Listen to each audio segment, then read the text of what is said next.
أما بعد فقد قال الله تبارك وتعالى في كلامه القديم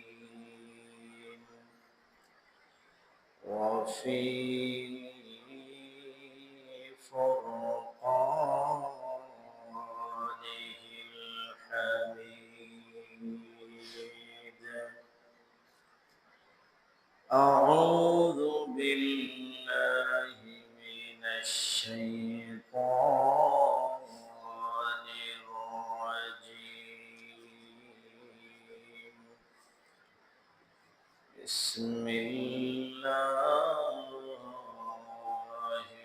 الرحمن الرحيم. وجعلنا الليل والنهار آيتين فمحونا آية الليل وجعلنا آية النهار مبصرة لتبتغوا فضلا من ربكم ولتعلموا عدد السنين والحساب وكل شيء فصلناه تفصيلا.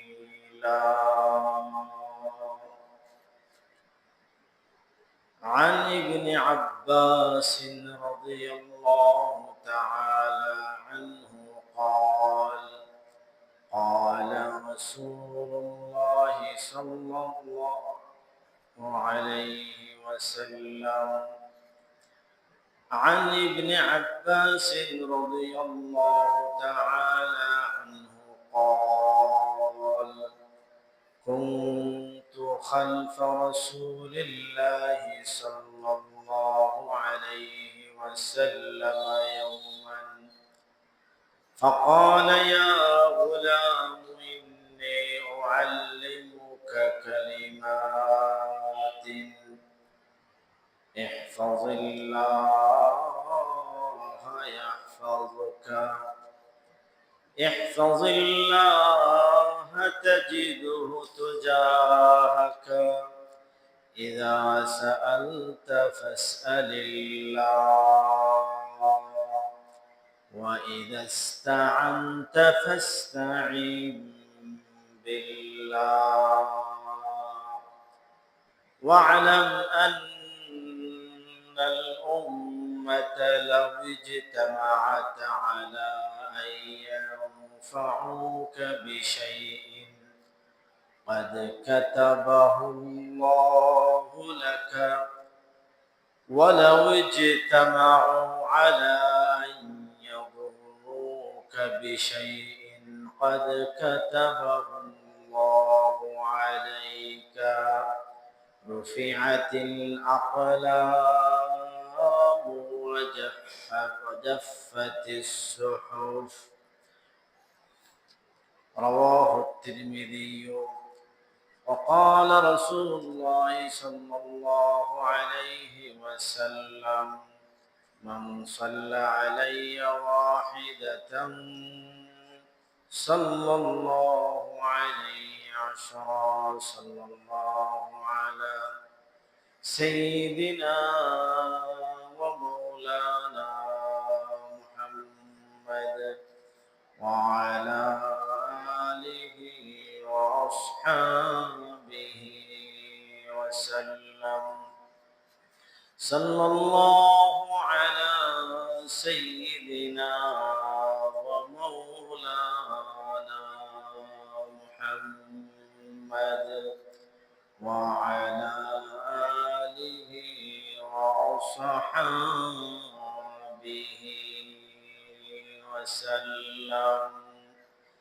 لا إله إلا الله محمد رسول الله أستغفر الله إن الله غفور رحيم أستغفر الله ربي من كل ذنب وأتوب إليه ولا حول ولا قوة إلا بالله العلي العظيم قدرتك تماشا ہے مدینے کی گلی میں قدرت کے تماشا ہے مدینے کی گلی میں جنت کا نمونہ ہے مدینے کی گلی میں جنت کا نمونہ ہے مدینے کی گلی میں چمکتا رہے گا تیرے روضے کی منظر چمکتا رہے گا تیرے روضے کا جھالی دمکتا رہے گا تیرے روضے کا منظر لا الہ الا اللہ لا الہ الا اللہ لا الہ الا اللہ محمد رسول اللہ سبحانك لا علم لنا إلا ما علمتنا إنك أنت العليم الحكيم رب اشرح لي صدري ويسر لي أمري واحلل عقدة من لساني يفقه قولي আলহামদুলিল্লাহ মহান রব্বুল আলামিনের অসংখ্য অগণিত শুকরিয়া যে মহান রব্বুল আলামিন আমাদেরকে আজ জুমআবার দিন দুনিয়ার সমস্ত ঝামেলা থেকে ফারিগ করে আল্লাহ পাক রব্বুল আলামিন মসজিদে আসার তৌফিক দান করেছেন তাই আমরা মহান রব্বুল আলামিনের দরবারে শুকরিয়া আদায় করি আলহামদুলিল্লাহ মুহতারাম হাজিরিন বৈশাখ মাস বাংলা বর্ষপঞ্জির প্রথম মাস আর পহেলা বৈশাখ বাংলা বর্ষপঞ্জির প্রথম মাসের প্রথম দিন এই বর্ষপঞ্জি এই বঙ্গাব্দ বাংলাদেশ পশ্চিমবঙ্গ এবং ত্রিপুরা সহ বিভিন্ন অঞ্চলের বাঙালিদের কাছে সুপরিচিত একটি সন আজ চৈত্র মাসের ২৭ তারিখ বাংলা চৈত্র মাসের ২৭ তারিখ ১৪৩২ বাংলা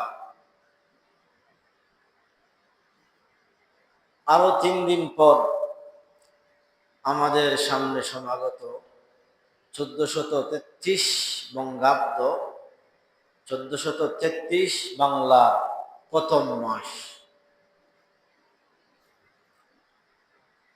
মুহতারাম হাজিরিন আল্লাহ পাক রব্বুল আলামিন সূরা বনী ইসরাঈলের সূরা বনী ইসরাঈলের 12 নং আয়াতের মধ্যে আল্লাহ পাক রব্বুল আলামিন ইরশাদ করেন, وَجَعَلْنَا اللَّيْلَ وَالنَّهَارَ آيَتَيْنِ فَمَحَوْنَا آيَةَ اللَّيْلِ وَجَعَلْنَا آيَةَ النَّهَارِ مُبْصِرَةً لِتَبْتَغُوا فَضْلًا مِّن رَّبِّكُمْ وَلِتَعْلَمُوا عَدَدَ السِّنِينَ وَالْحِسَابَ وَكُلَّ شَيْءٍ فَصَّلْنَاهُ تَفْصِيلًا। আল্লাহ পাক রব্বুল আলামিন সূরা বনী ইসরাঈলের 12 নং আয়াতের মধ্যে ফরমান, আমি আল্লাহ পাক রব্বুল আলামিন রাত এবং দিনকে দুইটা নিদর্শন বানিয়েছি। রাত এবং দিনকে দুটি নিদর্শন হিসাবে আমি সৃষ্টি করেছি।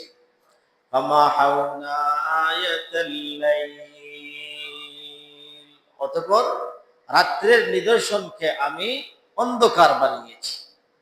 রাত্রের নিদর্শনকে আমি অন্ধকার বানিয়েছি। وَجَعَلْنَا آيَةَ النَّهَارِ مُبْصِرًا, আর দিনের নিদর্শনকে আমি বানিয়েছি আলোকিত। রাত হলে অন্ধকার হয়ে যায়, আর দিন হলে সূর্য উঠে সারা দুনিয়া আলোকিত হয়ে যায়। কি জন্য? وَجَعَلْنَا آيَةَ النَّهَارِ مُبْصِرَةً لِتَبْتَغُوا فَضْلًا مِّن رَّبِّكُمْ, যাতে তোমরা তোমাদের প্রভু, তোমাদের প্রতিপালক আল্লাহ পাক রব্বুল আলামিনের অনুগ্রহ তালাশ করতে পারো, অনুগ্রহ তালাশ করতে পারো।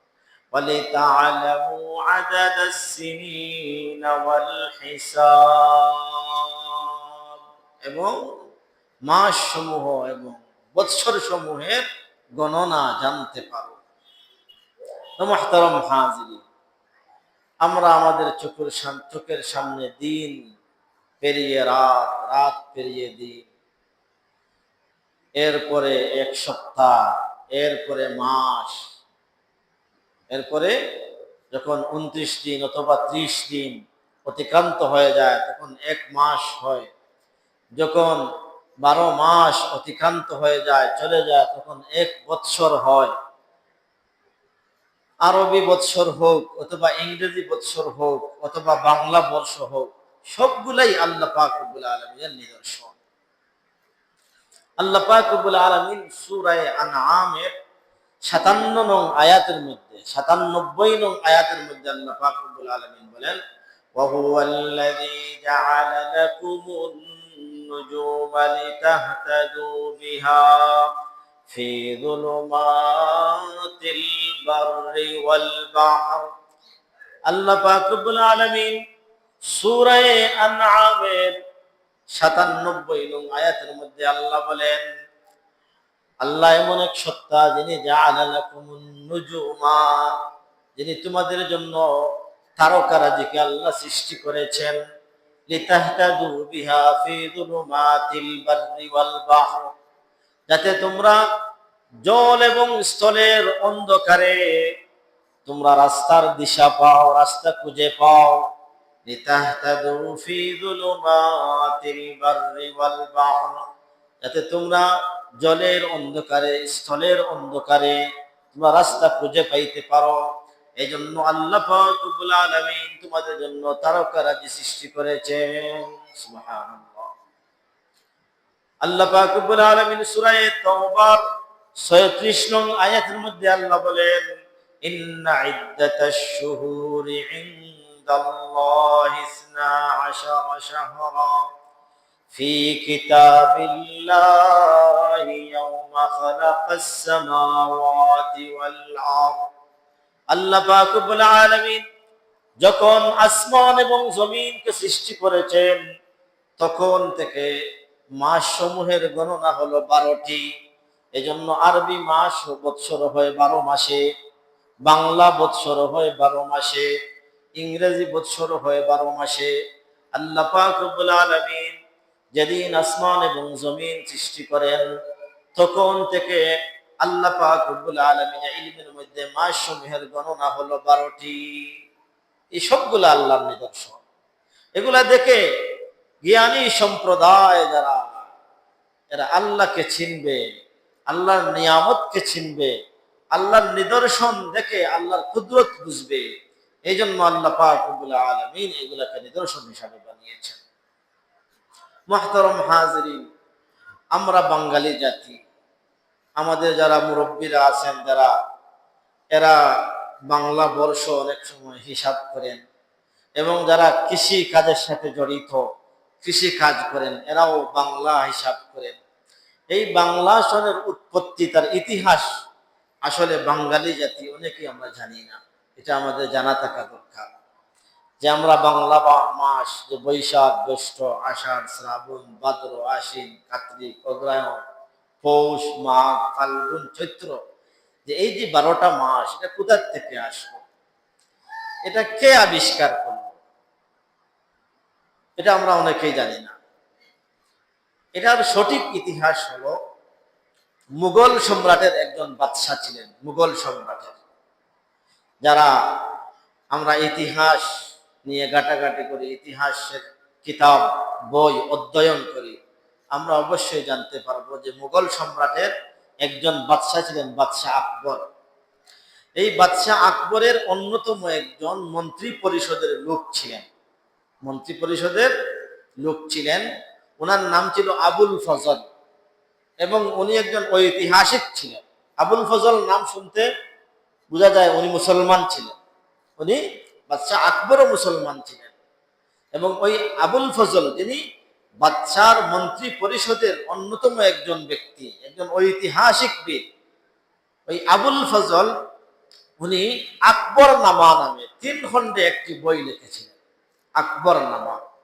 এই 3 খণ্ডের বইয়ের নাম দিয়েছিলেন আকবর নামা। যেহেতু বাদশাহ আকবরের অধীনে মন্ত্রী পরিষদের একজন লোক, এজন্য বাদশার নামে এই 3 খণ্ডের নাম কি দিয়েছেন? আকবর নামা। এই আকবর নামা যে 3 খণ্ড বইয়ের তৃতীয় খণ্ডের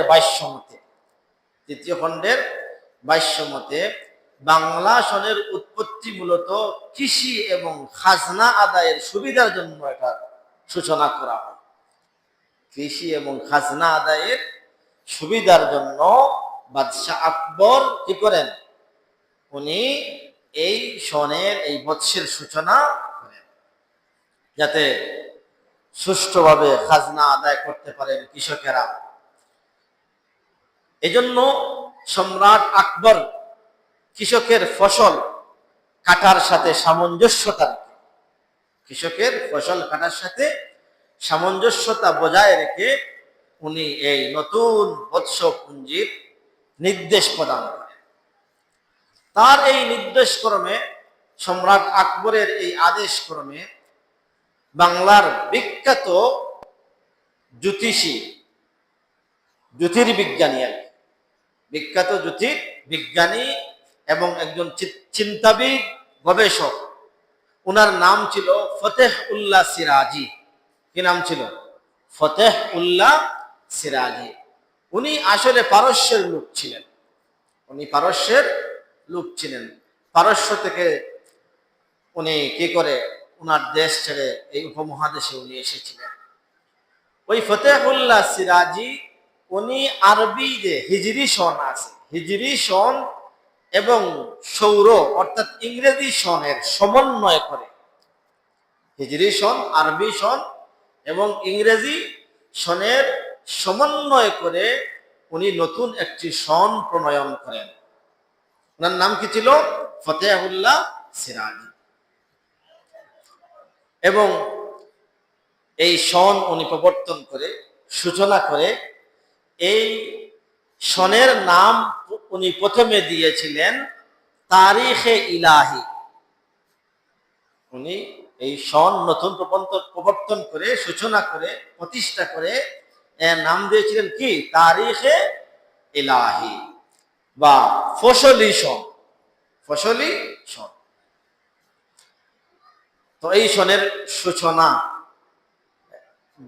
ইংরেজি সন অনুযায়ী 1584 খ্রিস্টাব্দ, 1584 খ্রিস্টাব্দের 10 অথবা 11 মার্চ 1584 খ্রিস্টাব্দের 10 অথবা 11 মার্চ থেকে এই বাংলা বঙ্গাব্দ সনের গণনা শুরু করা হয়।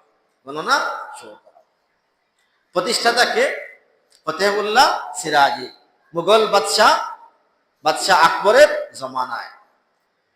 তো মুহতারাম হাজির, আমরা এই সংক্ষিপ্তভাবে এই যে বাংলা সনের প্রবর্তন সূচনার যে ইতিহাসটা শুনলাম সংক্ষিপ্তভাবে, এর থেকে আমরা কি বুঝতে পারলাম? এই সংক্ষিপ্ত ইতিহাস থেকে আমরা এটাই বুঝতে পারলাম যে এর মধ্যে কোনো হিন্দু আনি প্রথা ছিল না। বাংলা সনের মধ্যে কি ছিল না? কোনো হিন্দু আনি। অনেকে মনে করেন এটা হিন্দুদের দ্বারা প্রতিষ্ঠিত না, এটা হিন্দু আনি কোনো প্রথা ছিল না। এর মধ্যে কোনো মঙ্গল শোভাযাত্রা ছিল না, এগুলা পরে যুক্ত হয়েছে, পরে এড হয়েছে। তো মুহতারাম হাজিরিন, এই যে পয়লা বৈশাখ আসলে যে উৎসব উদযাপন করে বাঙালিরা, এটা আসলে সূচনা কোথা থেকে আসলো? আসলে তো আমরা যে সংক্ষিপ্ত ইতিহাস যে আমরা জানলাম একটু আগে, এই সংক্ষিপ্ত ইতিহাস থেকে কি বুঝতে পারলাম? একজন মুসলমান বাদশার অধীনে একজন মুসলিম ফতেহুল্লাহ সিরাজি, উনি এই বাংলা সনের কি করেছেন? সূচনা করেছেন। তাহলে এটা কোনো হিন্দুয়ানি প্রথার দ্বারা সূচনা তার হয় নাই, কোনো মঙ্গল শোভাযাত্রা দ্বারা তার সূচনা হয় নাই। তাহলে পরবর্তীতে পয়লা বৈশাখের নামে এই যে মঙ্গল শোভাযাত্রা, র্যালি বের করা, এটা কোথা থেকে এর সূচনা হইল? তৎকালীন সময়ে যে সময় এই সন সূচনা হয়, প্রতিষ্ঠা লাভ করে, তখন চৈত্র মাস, এই বাংলা সনের তো লাস্ট মাস হলো চৈত্র মাস। এই চৈত্র মাস যখন শেষ হয়ে যাইত, তখন কৃষকরা তাদের কৃষি কাজ থেকে অবসর করে গ্রহণ করে তারা কিছু আনন্দ উৎসব করত, পিঠা বানাইতো। শুধু এইগুলোর মধ্যে সীমাবদ্ধ ছিল, তারা কোনো মঙ্গল শোভাযাত্রা করতো না, র্যালি বের করতো না, শুধু কিছু পিঠা বানাইতো, আনন্দ উৎসব করত। চৈত্র মাস শেষ হওয়ার পরে তারা এটা করত। এবং আঞ্চলিক কিছু জমিদাররা ছিল, তখন তো আর সরকারের প্রবর্তন বা সরকারি নিয়মে কোনো ইয়ে ছিল না, এজন্য তখনকার আঞ্চলিক কিছু গভর্নর ছিল, আঞ্চলিক জমিদাররা ছিল। এই আঞ্চলিক জমিদাররা তাদের অঞ্চলে ওই চৈত্র মাস শেষ হওয়ার পরে কিছু মিষ্টি বিতরণ করে দিত তাদের অঞ্চলের লোকদেরকে। তখনকার সময়ে এর মধ্যে এটা সীমাবদ্ধ ছিল, শুধু র্যালি ছিল না, মঙ্গল শোভাযাত্রার নামে কোনো কি ছিল না? র্যালি ছিল না। তো মুহতারাম হাজিরিন, যে আমরা পয়লা বৈশাখের কে কেন্দ্র করে বাঙালি সংস্কৃতির নামে, বাঙালি কিসের নামে? সংস্কৃতির নামে যে কিছু উদ্ভট কিছু রীতি এবং নীতি আবিষ্কার করেছে, এটা তার মূলে ছিল না। এটা কি ছিল না? তার মূলে ছিল না। এজন্য আমি উদ্ভট বলেছি, উদ্ভট বানোয়াট কিছু রীতি এবং নীতি আবিষ্কার করেছে এই বাঙালি জাতি। তার মধ্যে 1 নম্বর, যে পয়লা বৈশাখের নামে মঙ্গল শোভাযাত্রা করা। 2 নম্বর, পয়লা মঙ্গল শুভ নববর্ষ উদযাপন উপলক্ষে র্যালি বের করা। একটা হলো মঙ্গল শোভাযাত্রা, শুভ নববর্ষ উপলক্ষে কি বের করা? র্যালি বের করা। বৈশাখী মেলা করা, বৈশাখী কি করা? মেলা করা, মেলা করে সেখানে পান্তা আর ইলিশ দিয়ে ভাত খাওয়া। বৈশাখী মেলা করা, বউ মেলা করা, গুড়া মেলা করা, এইগুলা পরবর্তীতে এই বাঙালিরা অনেক করে এগুলা কি করেছে? মানে উদ্ভট বানোয়াট ভাবে যুক্ত করেছে, মন গড়া ভাবে, এটা তার মূলে ছিল না। মুহতারাম হাজির, এই মঙ্গল শোভাযাত্রা এটা একটা শিরকি কাজ। কি কাজ? একটা শিরকি কাজ।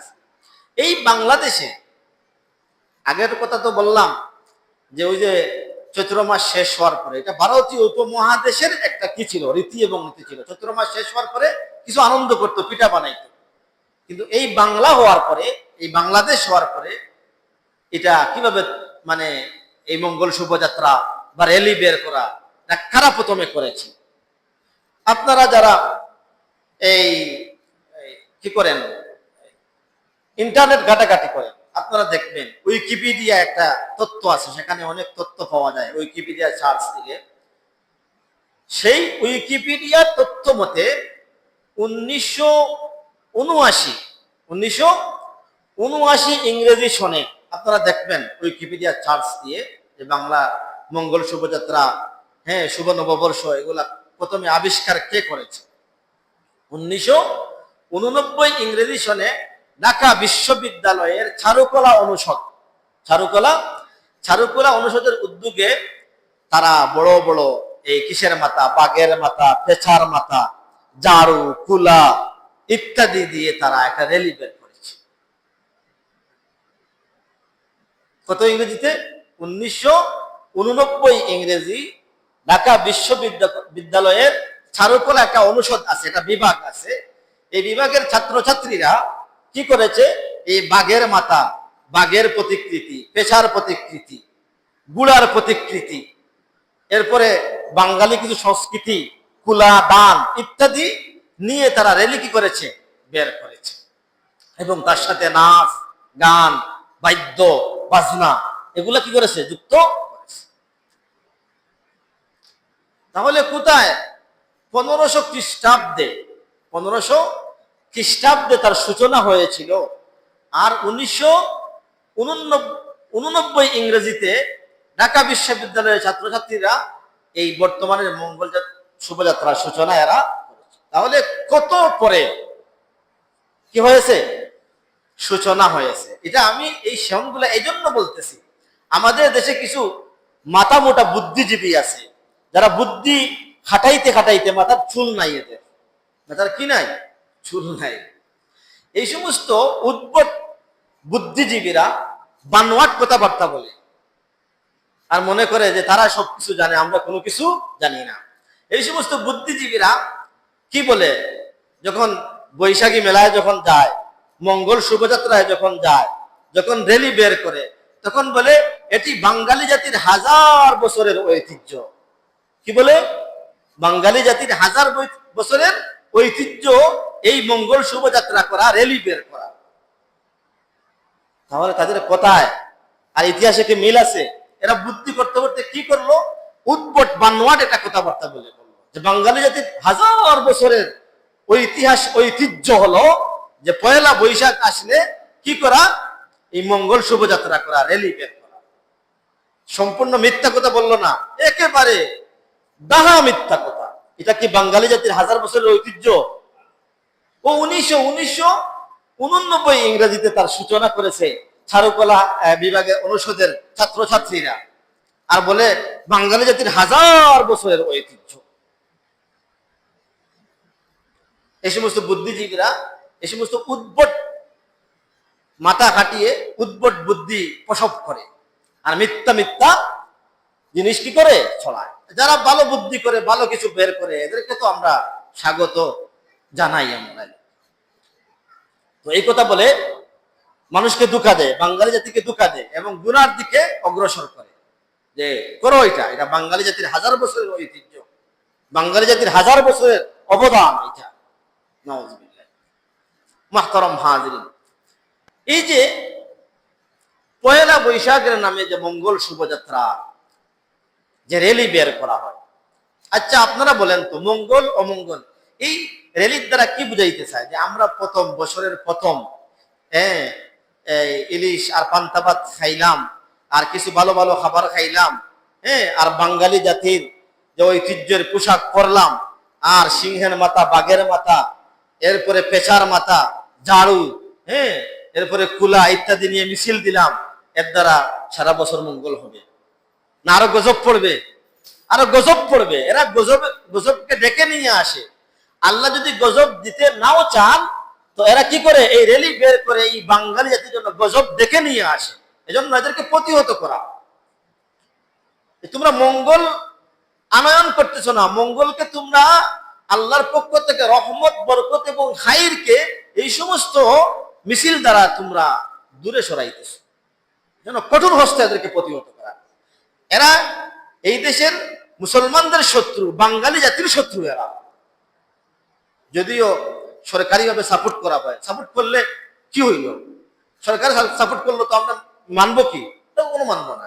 এটা তো ইসলামের সাথে সরাসরি সাংঘর্ষিক একটা বিষয়। আমরা কিভাবে মানবো? সরকার তার রাজনৈতিক স্বার্থে করে করুক, আমরা বিরোধিতা করব। কি করব? বিরোধিতা করব। আমরা খাঁটি যারা মুসলমানিত্ব দাবি করি, আমরা কখনো এগুলা শরীক হব না। তো মুহতারাম হাজির, মঙ্গল অমঙ্গল সবকিছু কার পক্ষ থেকে? আল্লাহর পক্ষ থেকে। আমরা আমানতু বিল্লাহি ওয়া মালাইকাতিহি এর মধ্যে আমরা পড়ি নাই ওয়াল কদরি খাইরিহি ওয়া শাররিহি মিনাল্লাহি তাআলা, যে মন্দ ভালো কার পক্ষ থেকে? আল্লাহর পক্ষ থেকে। এই মঙ্গল শোভাযাত্রা করলে কি মঙ্গল আসবে? আর সব অমঙ্গল দূর হয়ে যাবে? বরং আরো সব অমঙ্গল চলে আসবে এই বাঙালি জাতির মধ্যে। মুহতারাম হাজির, আল্লাহ পাক রব্বুল আলামিন সূরা ইউনূসের 107 নং আয়াতের মধ্যে আল্লাহ বলেন, ওয়া ইয়ামসাসকাল্লাহু বিদুররিন ফালা কাশিফা লাহু ইল্লা হু ওয়া ইউরিদকা বিখাইরিন ফালা রাদ্দা লিফাদলি। আল্লাহ বলেন, ওয়া ইয়ামসাসকাল্লাহু বিদুররিন, আল্লাহ যদি তোমাকে কোনো অমঙ্গল দিতে চান, আল্লাহ যদি তোমাকে কোনো অমঙ্গল দিতে ইচ্ছা করেন, ফালা কাশিফা লাহু, দুনিয়ার কোনো শক্তি এই অমঙ্গলকে রোধ করতে পারবে না। আল্লাহ যদি তোমাকে বেমার দিতে চান, রোগ দিতে চান, তোমাকে দুর্ভিক্ষ দিতে চান, তাহলে দুনিয়ার কোনো মানুষ কোনো শক্তি এটাকে রোধ করতে পারবে না। পারবে? পারবে না। ওয়া ইউরিদকা বিখাইরিন ফালা রাদ্দা লিফাদলি, আর আল্লাহ পাক রব্বুল আলামিন যদি খাইর দিতে চান, কল্যাণ দিতে চান, তাহলে দুনিয়ার কোনো মানুষ এটাকে বারণ করতে পারবে না। আল্লাহ কল্যাণ দিতে চাইলে কেউ এই অকল্যাণকে সরাইতে পারবে না। আল্লাহ কল্যাণ দিতে চাইলে কেউ এই অকল্যাণকে সরাইতে পারবে না। এটাই হলো মুসলমানদের আকীদা। এটাই হলো। এজন্য আমি বলেছি এই মঙ্গল শোভাযাত্রার নামে র্যালি বের করা এটা শিরকি কাজ। কি কাজ বলেন? শিরকি কাজ, শিরকি কাজ। মুহতারাম হাজিরিন, আব্দুল্লাহ ইবনে আব্বাস রাদিয়াল্লাহু তাআলা আনহু থেকে একটা হাদিস, আন ইবনে আব্বাস রাদিয়াল্লাহু তাআলা আনহু قال كنت خلف رسول الله صلى الله عليه وسلم يوما فقال يا غلام إني أعلمك كلمات احفظ الله يحفظك احفظ الله تجده تجاهك। আব্দুল্লাহ ইবনে আব্বাস রাদিয়াল্লাহু তাআলা আনহু বলেন, আমি একদিন রাসূলুল্লাহ সাল্লাল্লাহু আলাইহি ওয়াসাল্লামের পিছনে ছিলাম। কুনতু খালফা রাসূলিল্লাহি সাল্লাল্লাহু আলাইহি ওয়াসাল্লাম, আল্লাহর রাসূল সামনে, আমি রাসূলের পিছনে। ফাকালা ইয়া গুলাম, আল্লাহর রাসূল বলেন, হে বালক, হে যুবক। এই বলে আল্লাহর রাসূল ডাক দিলেন সামন থেকে। কাকে ডাক দিলেন? রাইসুল মুফাসসিরিন আব্দুল্লাহ ইবনে আব্বাস রাদিয়াল্লাহু তাআলা। ইয়া গুলাম, হে যুবক, ইন্নী উআল্লিমুকা কালিমাতিন, আমি তোমাকে কিছু কালিমা, কিছু বাক্য তোমাকে আমি শিখিয়ে দিচ্ছি। তুমি খুব খেয়াল করে শোনো। ইহফাজিল্লাহ ইয়াহফাজুকা, আল্লাহ তাআলার বিধিনিষেধ তুমি রক্ষা করে চলবে। আল্লাহ যা কিছু আদেশ করেছেন তা মানবে, যা কিছু নিষেধ করেছেন তা থেকে বিরত থাকবে। আল্লাহর বিধিনিষেধ মেনে চলবে। ইয়াহফাজুকা, আল্লাহ তোমাকে হেফাজত করবেন। আল্লাহ রাসূল কি বললেন আব্দুল্লাহ ইবনে আব্বাসকে? আল্লাহর বিধিনিষেধ তুমি মেনে চলবে, এর বিনিময়ে আল্লাহ তোমাকে হেফাজত করবেন, সমস্ত অকল্যাণ থেকে তোমাকে বাঁচিয়ে রাখবেন। আর আল্লাহর বিধিনিষেধ মানবে না, তুমি যে কোনো অকল্যাণ মন্দের মধ্যে তুমি যে কোনো সময়ে পড়তে পারো। এজন্য আল্লাহ রাসূল বলেন, হে ইয়া গুলাম, হে বালক, জেনে রাখো তুমি আল্লাহর আদেশ নিষেধ যতক্ষণ পর্যন্ত মানবে, আল্লাহ তোমাকে হেফাজত করবেন। এরপর কি বলেছেন? ইহফাজিল্লাহ, হে বালক, আল্লাহর সন্তুষ্টির প্রতি লক্ষ্য রাখো, যে কোন রাস্তায় আল্লাহর সন্তুষ্টি, কোন রাস্তায় আল্লাহর অসন্তুষ্টি, কোন জিনিস করলে আল্লাহ সন্তুষ্ট হবেন, কোন জিনিস করলে আল্লাহ অসন্তুষ্ট হবেন। আল্লাহর সন্তুষ্টি অসন্তুষ্টির প্রতি কি করবে? লক্ষ্য রাখবে। তাজিদুহু তুজাহাকা, আল্লাহকে তুমি কাছে পাবে। যখন আল্লাহর সন্তুষ্টির দিকে যখন তুমি খেয়াল রাখবে, তখন আল্লাহকে কাছে পাইবে। আর আল্লাহকে যখন কাছে পাইবে, তখন তোমাকে কোনো মন্দ গ্রাস করবে না। সুবহানাল্লাহ। ইযা সাআলতা ফাসআলিল্লাহ, কোনো কিছু যখন চাইবে তখন আল্লাহর কাছে চাইবে। কোনো কিছু যখন চাইবে, এজন্য মঙ্গল শোভাযাত্রা করে মঙ্গল চাওয়া যায় না, মঙ্গল চাওয়া যায় না, বরং অমঙ্গল আরে হয়, আরো অমঙ্গল আসে। ইযা সাআলতা ফাসআলিল্লাহ, যখন কোনো ভালো কাজ, ভালো জিনিস চাইবে তখন আল্লাহর কাছে চাইবে। যখন কোনো কিছু চাইবে আল্লাহর কাছে চাও। ওয়া ইযা ফাস্তাইন বিল্লাহ, যখন সাহায্য চাইবে তো আল্লাহর কাছে সাহায্য চাও। আর দুনিয়ার কোনো কারো কাছে সাহায্য চাইবো না, যখন সাহায্য চাইবো আল্লাহর কাছে সাহায্য চাইবো। এজন্য আব্দুল্লাহ ইবনে আব্বাস রাদিয়াল্লাহু তাআলা আনহুকে আল্লাহর রাসূল বলতেছেন, ইদাস্তানতা ফাস্তাইন বিল্লাহ, যখন সাহায্য চাও তো আল্লাহর কাছে চাও। ওয়ালাম আন্নাল উম্মাতা লাউ ইজতামাআত আলা আন ইয়ানফাউকা বিশাইইন কাদ কাতাবাহু আল্লাহু লাকা। হে আব্দুল্লাহ ইবনে আব্বাস, হে বালক জেনে রাখো, দুনিয়ার সমস্ত মানুষ যদি তোমার ফায়দা করতে চায়, দুনিয়ার সমস্ত মানুষ যদি তোমার ফায়দা করতে চায়, আর আল্লাহ যদি তোমার ক্ষতি করতে চান, তাহলে তোমার ওই ফায়দা কেউ আনতে পারবে না। তোমার মুকদ্দর ও তাকদীরে যে যা লেখা আছে তাই ঘটবে। দুনিয়ার সমস্ত মানুষ মিলে তোমার সামান্যতম ফায়দা করতে পারবে না। দুনিয়ার সব মানুষ মিলে তোমার সামান্যতম ফায়দা করতে পারবে না যদি তোমার তাকদীরে কিছু মন্দ লেখা থাকে। কেউ এই মন্দ খণ্ডাইতে পারবে না একমাত্র আল্লাহর কাছে চাওয়া ব্যতীত।